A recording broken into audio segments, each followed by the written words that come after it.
BBC Radio has decided not to air a scheduled interview with Logan Paul after considerable online backlash. You're watching What's Trending, I'm Shira Lazar. Be sure to like this video and subscribe for more social media news daily. On July 24th, BBC Radio 1 announced an interview with Logan Paul and KSI to promote their upcoming amateur boxing match. And there was immediate backlash. @Luciana tweeted, "Why on earth is he getting any more publicity? He's absolutely disgusting."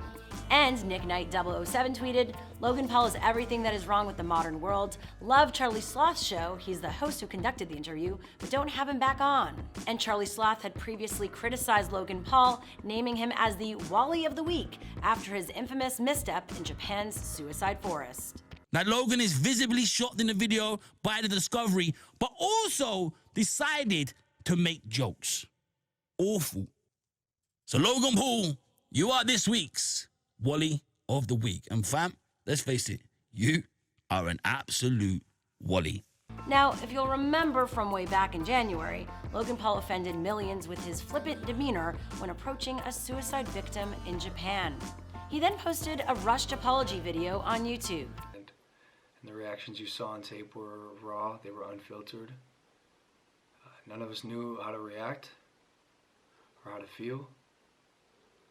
I should have never posted the video. I should have put the cameras down. He followed it up with a video about suicide prevention, where he pledged to donate $1 million to suicide prevention efforts.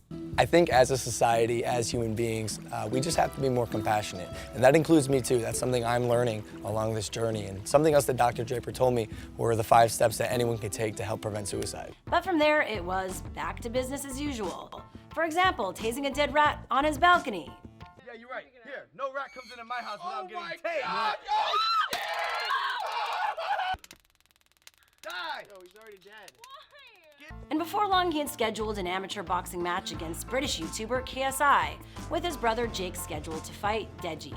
After the backlash, BBC Radio 1 deleted its original tweet promoting the interview and announced it had scrapped it. They posted, "After listening back to the interview, we don't feel it's right. We understand some of your strong views on Logan, but ultimately, if we don't think the interview is good enough, we don't air it." So the decision not to air the interview is not because of all the backlash, but because the interview wasn't good enough? Sounds fishy to me. And as a publication or a journalist, it's kind of your job to conduct interviews or deliver information whether people like it or not.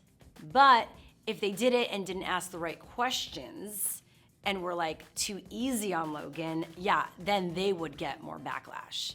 We're not sure how long the interview lasted or what was talked about. The one report said that in the interview, he claimed to have bet $1 million on himself to beat KSI in 3 rounds. Now BBC Radio may be withholding their interview with Logan Paul, but Casey Neistat just posted his, where he discusses the KSI fight and his upcoming documentary about the Suicide Force video and what's happened since then. It's an unbiased, objective story that captures how something like that can happen and what went wrong in my life that I thought that was a good idea.